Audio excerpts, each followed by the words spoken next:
There is a moment after deep inner work when something unexpected happens. You no longer crave influence the way you used to. You no longer feel the same hunger to assert yourself. The old impulses that once drove ambition feel distant, muted, almost irrelevant. For many people, this is unsettling.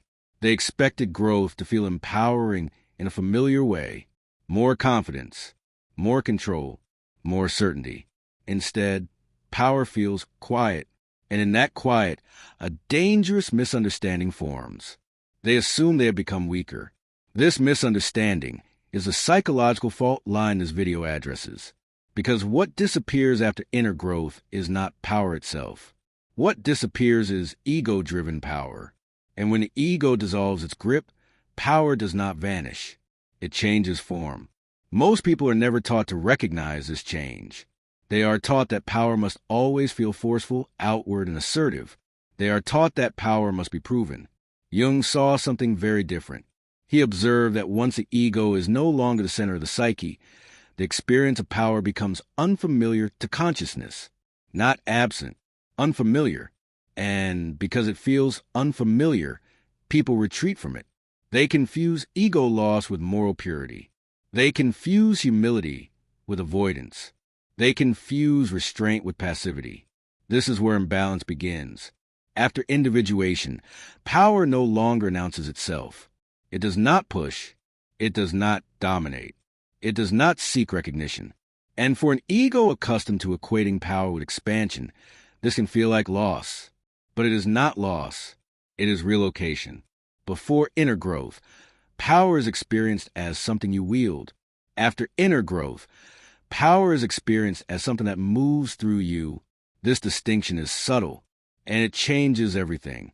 When power is ego-based, it requires reinforcement. It needs validation. It demands visibility. When power is self-regulated, it requires none of that. It operates without tension. This is why so many people who have done deep psychological work suddenly become uncomfortable with leadership roles. They sense the old patterns embedded in authority structures. They feel the pull of inflation waiting beneath the surface. So they step back. They tell themselves they are being humble. They tell themselves they no longer want power. They tell themselves power is corrupt. But Jung warned that avoiding power does not eliminate it. It simply pushes it into the unconscious.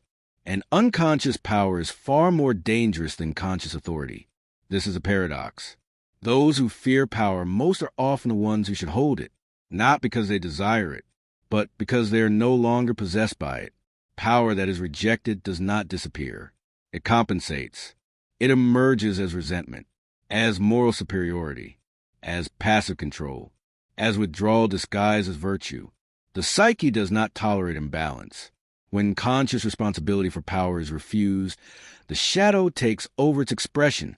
This is why Jung did not equate individuation with withdrawal from the world. Individuation is not retreat. It is integration. The self does not seek dominance, but it also does not seek invisibility. And here is where many people misread Jung entirely. They believe that dissolving the ego means dissolving authority. But the ego is not the source of authority. It is merely the organ that once tried to control it. True authority arises from alignment, not assertion. It does not shout. It does not persuade aggressively. It does not compete. It simply stands. This is why mature power often feels strangely neutral. No rush, no adrenaline, no need to win. And to an ego that once equated power with emotional charge, neutrality feels like emptiness. But neutrality is not absence. It is stability. When inner authority stabilizes, power no longer needs to prove itself. It no longer reacts. It no longer defends its existence. It becomes contextual. You do not feel powerful. You act appropriately. This is deeply unsettling in a culture that worships performative dominance. We are trained to recognize power only when it is loud, only when it takes space, only when it demands attention. So when power becomes quiet, we assume it is gone. But Jung understood that the most dangerous individuals are not those who seek power, but those who deny it entirely, because denied power returns distorted. Avoiding leadership does not prevent influence. Avoiding responsibility does not prevent impact. You influence regardless. The only question is whether that influence is conscious. After inner growth, many people feel reluctance to lead because they sense a shadow embedded in leadership itself. They see how authority inflates egos. They see how systems reward domination, so they retreat inward. But Jung did not advocate escape from responsibility. He believed the task was to hold power without inflation. This is not intuitive. Holding power without ego feels uncomfortable because the old emotional rewards are gone. There is no thrill, no self-congratulation. Power without ego does not feed identity. It serves function. This is why it often feels thankless. And this is precisely why it is rare. Most people want power for what it gives them psychologically. Status, security, meaning. When those incentives dissolve, only responsibility remains. And responsibility without ego feels heavy. This is where many individuated people make a critical error. They interpret this heaviness as a sign that power is wrong for them. But heaviness is not corruption. It is gravity. Power carries weight when it is no longer inflated. It is not meant to feel exhilarating. It is meant to be borne. Jung spoke often about the burden of consciousness. As awareness increases, so does responsibility. And with responsibility comes a sobering realism. You begin to see consequences more clearly. You see how words shape others. You see how decisions ripple outward. This awareness naturally slows you down. It does not make you weak. It makes you careful. But caution is often misread as passivity. This is especially true in a world that equates leadership with constant assertion. Mature power does not rush. It does not impose itself prematurely. It waits for necessity. And when it acts, it does so without spectacle. This is why power after inner growth often feels smaller, not because it is diminished, but because it is no longer inflated by fantasy. The fantasies of power dissolve first. The reality remains. And reality is quieter than fantasy. Here is the critical distinction Jung made. Domination seeks to override reality. Authority responds to it. Domination forces outcomes. Authority aligns with conditions. Domination is impatient. Authority is precise. When you move from ego to self, your relationship with time changes. Urgency fades. Compulsion dissolves. You are no longer trying to secure identity through action. So action becomes deliberate. This can feel like loss to the ego, but it is gain to the psyche. The self does not seek to expand endlessly. It seeks balance, and balance often means restraint. This is why post-individuation power feels restrained. It is not driven by hunger. It is driven by necessity, and necessity is sparse. You act when needed. You speak when required. You lead when circumstances demand it. Not before, not after. This stands in sharp contrast to ego-based power, which acts constantly to reassure itself. If you feel less interested in influence after inner growth, it does not mean influence has left you. It means you no longer need it to exist. That is a dangerous position only if you misunderstand it, because disinterest in power does not absolve you from responsibility for its effects. You still shape environments. You still affect others. The difference is whether you do so consciously. Jung warned that the refusal to acknowledge one's capacity for power often masks a fear of shadow. Power reveals shadow faster than anything else. It exposes unresolved motives, hidden desires, unintegrated aggression. So people avoid it. They tell themselves they are being ethical. But ethics without responsibility is avoidance. True ethics require engagement. Power after inner growth asks a difficult question. Can you hold influence without identifying with it? Can you make decisions without feeding your self-image? Can you bear authority without becoming inflated? This is not about leadership techniques. It is about psychological maturity. And maturity rarely feels heroic. It feels sober. It feels measured. It feels lonely at times. Because few people understand power that does not advertise itself. And fewer still trust it. In the next act, we will examine how avoiding power creates imbalance in the psyche, why shadow authority emerges when conscious authority is refused, and how mature power operates without force without domination, and without identity attachment. For now, understand this. If power feels different after inner growth, it is because you are different. The ego is no longer hungry, and what remains is not weakness. It is responsibility, power without inflation, and that is far rarer than power itself. After inner growth, power does not disappear, but when it is avoided, something else takes its place. This is the part most people do not see. When conscious authority is refused, authority does not dissolve, it relocates. Jung observed that whatever the ego disowns does not vanish. It becomes autonomous. This is especially true of power. Power denied by consciousness does not become harmless. It becomes shadow authority. And shadow authority is subtle. It does not appear as leadership. It appears as influence without responsibility. It shows itself in tone, in withdrawal, in moral positioning, in passive resistance. The person tells themselves they no longer want power, but power continues to operate through them unconsciously.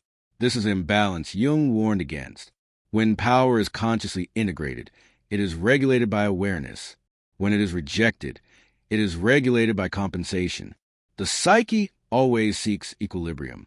If you step away from visible authority without integrating your capacity for influence, the shadow steps forward, and the shadow does not ask permission. This is why people who avoid leadership often exert the strongest unspoken control. They influence through absence, through silence, through withholding. They shape environments indirectly. They do not see themselves as powerful, but others feel their gravity. This creates confusion, because the individual believes they are harmless, even virtuous.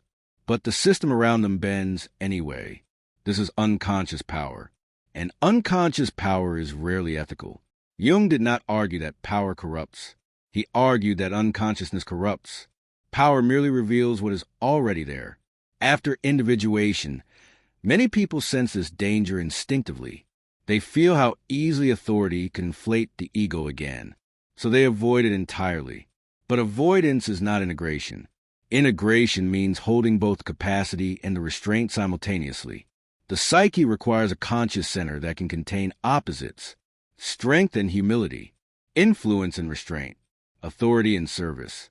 When one pole is rejected, the other becomes distorted.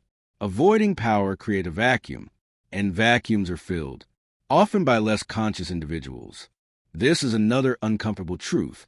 When those capable of holding power without inflation refuse it, power does not disappear from the system. It simply moves to those who crave it. Jung understood this dynamic deeply.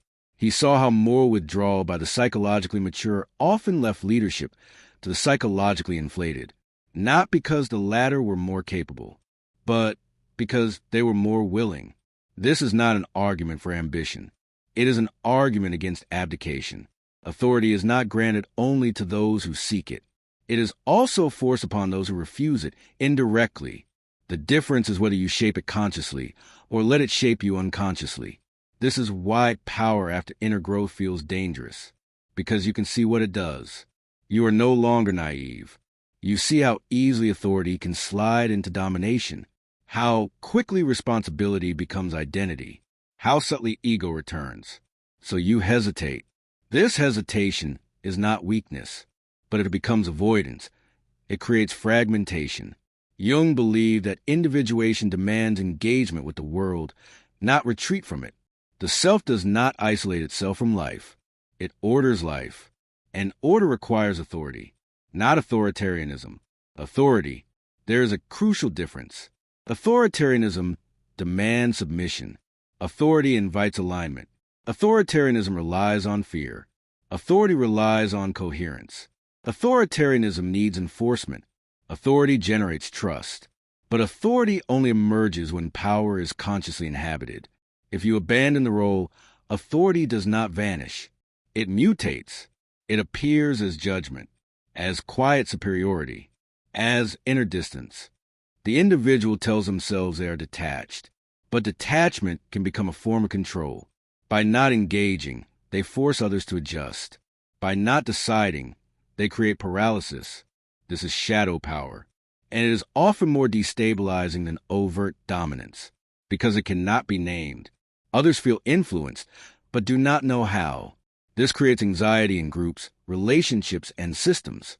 The individuated person becomes a silent center of gravity, refusing to acknowledge it.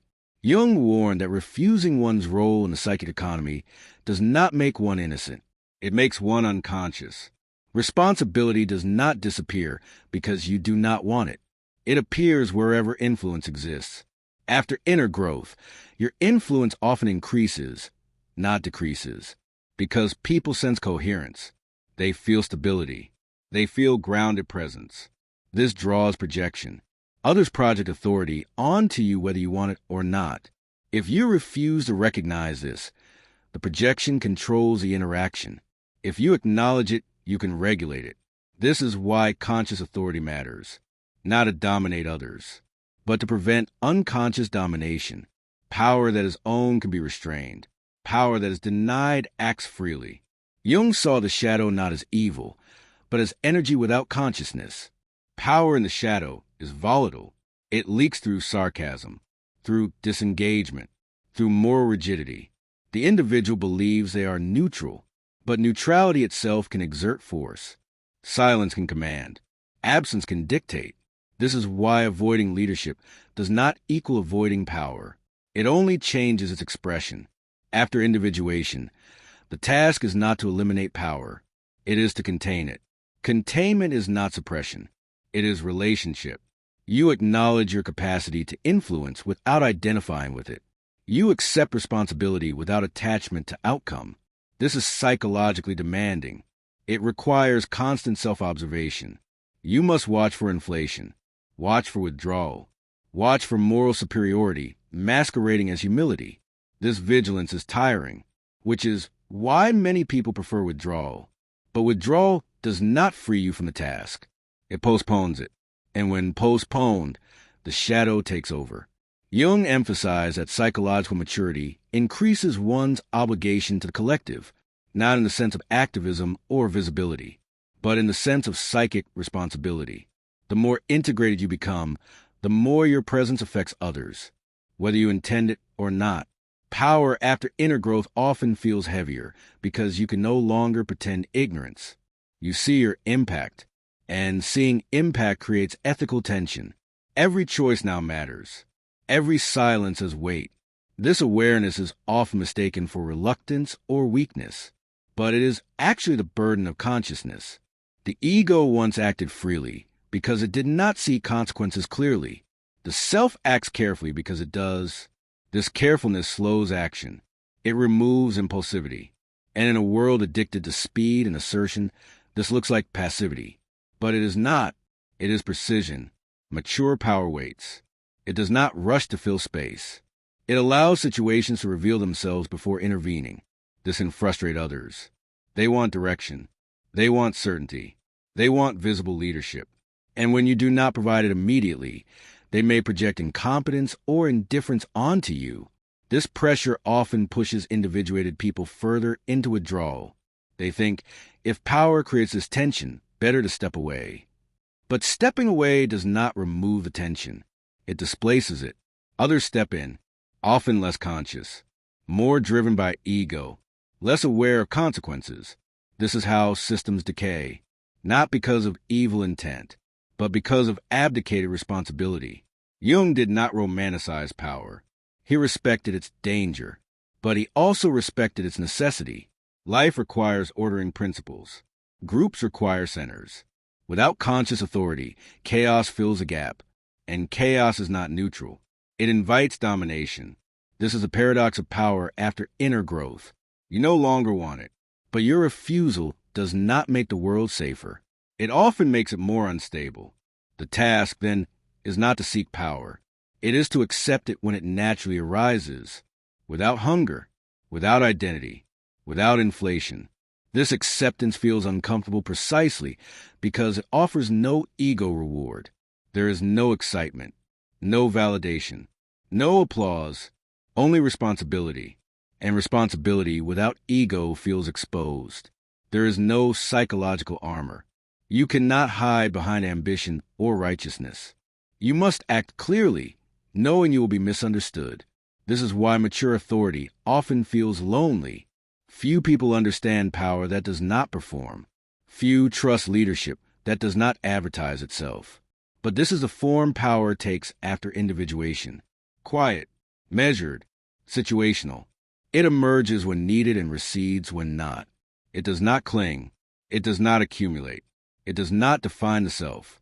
In the final act, we will examine how mature power operates in practice, how authority functions without force, how leadership can exist without domination, and how power, when held consciously, becomes stabilizing rather than corrupting. For now, understand this. Avoiding power does not make you harmless. It makes you unconscious of your influence. And unconscious influence is precisely what Jung warned against. Power must be carried, not worshipped, not rejected, carried with awareness, with restraint, without inflation. That is the burden of inner growth. If power is neither to be worshipped nor rejected, then the remaining question is this: how does it operate when it is mature? Jung's answer was not procedural. He did not offer methods or techniques. He described a psychological posture.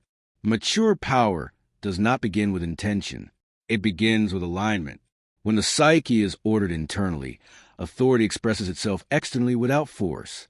This is difficult to accept because it contradicts everything the ego learned about power. The ego believes power must be asserted. The self knows power emerges when conditions require it. After inner growth, action no longer originates from need.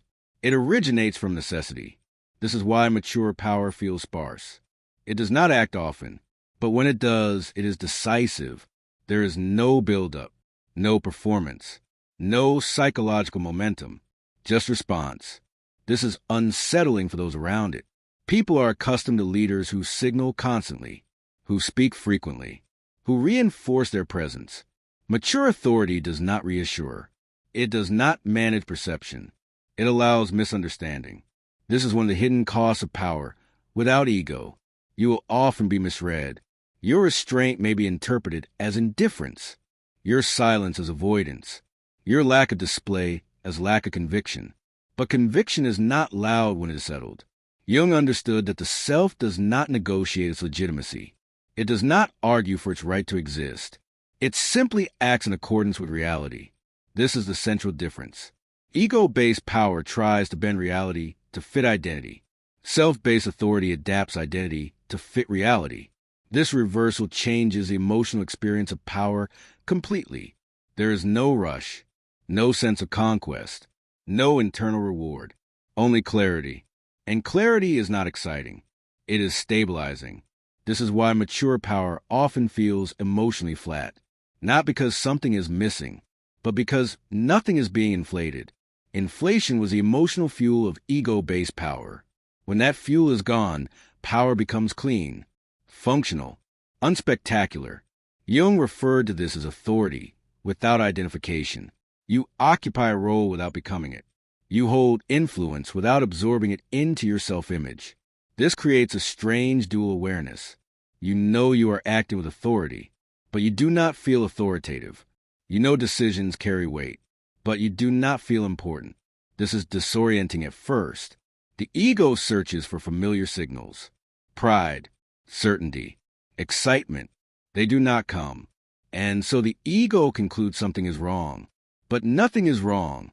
This is what power feels like when it is not compensating for inner lack. Another feature of mature power is reversibility. You can step into authority and step out again without loss of self. You are not diminished when influence recedes. You are not expanded when it increases. Your identity remains stable. This is critical because instability is what makes power dangerous. When identity depends on authority, authority must be defended. When identity does not depend on authority, authority can be relinquished. This is why mature power does not cling. It does not accumulate roles. It does not seek permanence. It appears, does what is required, and withdraws. This rhythm is natural, but it looks weak to those who equate continuity with strength. In reality, flexibility is strength. Rigidity is fear. Mature authority is responsive, not fixed. It listens more than it speaks, not out of deference, out of precision. It waits until intervention is necessary. And when it intervenes, it does so without hostility. This is often mistaken for softness. But softness is not the absence of firmness. It is the absence of aggression. Aggression belongs to ego. Firmness belongs to clarity. Jung saw aggression as a sign that power was compensating for something unresolved. Mature power does not need to push. It states. It sets boundaries without justification. It enforces limits without anger. This is one of the most difficult expressions of authority to embody, because anger feels powerful. Clarity does not. But anger clouds judgment. Clarity sharpens it. After individuation, your nervous system changes. You are less reactive, less provoked, less driven by threat. This changes how power is expressed through you. You no longer escalate instinctively. You tolerate tension without immediate resolution. This capacity alone alters group dynamics. Others may feel uneasy. They expect escalation. They expect emotional engagement. When it does not arrive, they are forced to confront themselves. This is another reason mature power is often resisted. It mirrors back unresolved material in others. And people do not like mirrors, especially when they are calm. Calm authority exposes chaos without attacking it. This can feel threatening.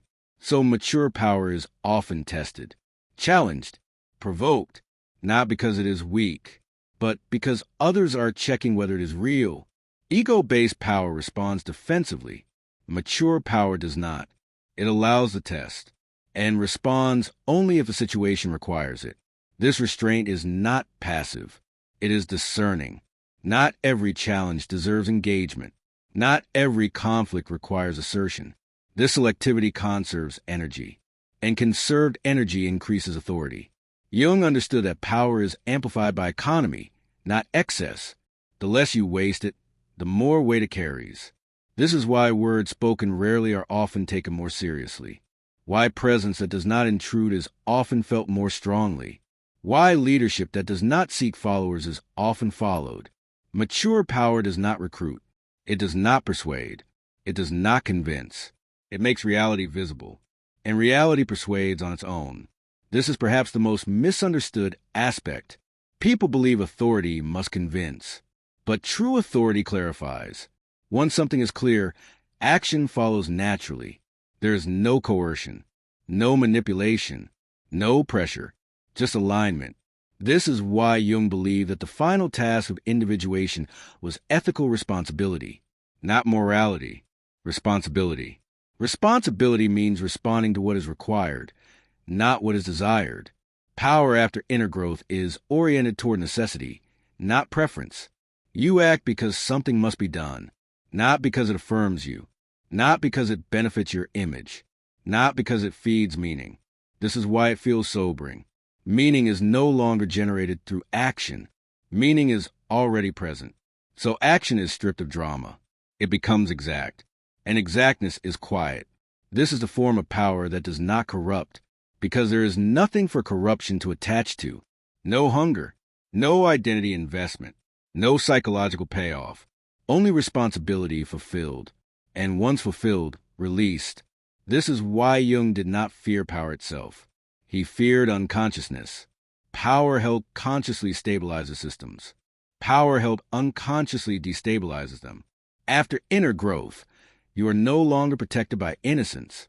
You see too much, and seeing creates obligation. You cannot pretend your presence does not affect others. You cannot pretend your silence is neutral. You cannot pretend withdrawal is harmless. Power is already there. The only choice is how it is held. Mature power does not announce itself as power. It appears as steadiness, as coherence, as someone who can be relied upon when things destabilize, not someone who dominates, someone who holds. And holding is rarely celebrated, but it is necessary. This is a final correction. Power does not feel diminished after inner growth because it is weaker. It feels diminished because fantasy has been removed. What remains is reality. And reality is not inflated. It is sufficient, quiet, weighted. Power without ego does not feel like power. It feels like responsibility accepted without complaint. And that is why so few want it. But that is also why it matters. Power without inflation. Not absent, not denied, integrated, carried, and released when no longer required. That is the form of authority Jung believed could exist without corruption. And that is why, after inner growth, power feels different. Because it no longer belongs to the ego. It belongs to what must be done.